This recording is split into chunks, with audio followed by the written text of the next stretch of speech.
So hello guys, welcome to my new grammar rule. तो आज आप लोगों के बीच में कंजक्शन का ट्रांसलेशन कैसे बनाते हैं वो बताऊंगा। सो कंजक्शन कंजक्शन यानी संयोजन, संयोजक यानी कनेक्टर, कनेक्टर भी इसे बोलते हैं। सो कंजक्शन में आज टाइम यानी कि समय के बात किया जाएगा। समय में क्या है, पहला रूल है as soon as, no sooner, helping verb, then so example के थ्रू मैं बताऊंगा कंजक्शन में टाइम का और ये सब फॉर्मूलाज का।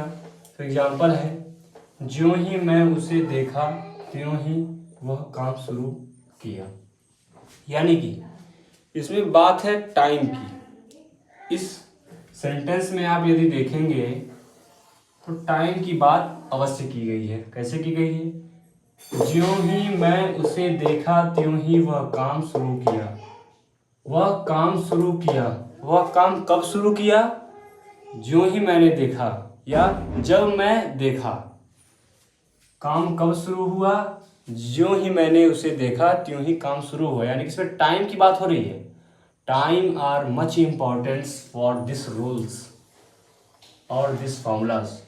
इसका ट्रांसफर हम लोग दो तरीके से बनाएंगे। एक तरीके है एज सुन एज से और दूसरा रूल है नो सुनर से। एज सुन एज से हम लोग देखेंगे कैसे बनता है। ज्यों ही यदि आ गया तो एज सुन एज लगा देंगे, उसके बाद सब्जेक्ट लिखा जाएगा, फिर क्रिया लिखा जाएगा, फिर ऑब्जेक्ट लिखा जाएगा। फिर एज सुन एज में त्यों ही के लिए या तब के लिए कॉमा का यूज करते हैं। तो कॉमा लेके जैसे अकॉर्डिंग टू सेंटेंस, जैसा सेंटेंस रहेगा वैसा हम लोग बना देंगे। वह काम शुरू किया, ये पास्ट इंडेफिनिट का है तो ही स्टार्ट का second form started the work.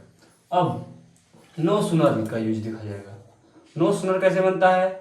ज्यों ही के लिए हम लोग नो सुनर लिखेंगे, फिर हेल्पिंग वर्ब लगाएंगे। इसमें क्या लगाएंगे? हेल्पिंग वर्ब लगाएंगे, फिर सेंटेंस को बनाएंगे और देन त्यों ही के लिए देन लिखेंगे। कॉमन है देन लिखेंगे, फिर सेंटेंस वैसे बना देंगे। उसका कैसे बनाएंगे? बी वाला है। नो सुनर, नो सुनर लिखेंगे, फिर उसका हेल्पिंग वर्ब लिखेंगे। ये पास्ट इंडेफिनिट है तो डिड लगेगा, फिर सब्जेक्ट आई सा हिम, जैसा था वैसे। बस यहाँ पे कॉमा की जगह देन लगा के जैसा था सेम टू सेम वैसा ही होगा। सी ही स्टार्ट्स द वर्क। इसमें मेन बात क्या है, यदि कंजक्शन वाले पार्ट में फ्यूचर का सेंटेंस आ गया, जैसे मैं आपको बता रहा हूँ कि जो ही मैं उसे देखूंगा, यानी कि फ्यूचर की बात आ जाए तो वो सेंटेंस फ्यूचर में नहीं बनेगा। कंजक्शन के रूल्स में फ्यूचर का सेंटेंस को हम लोग प्रेजेंट में बनाते हैं, यानी प्रेजेंट इंडेफिनिट में बनाते हैं।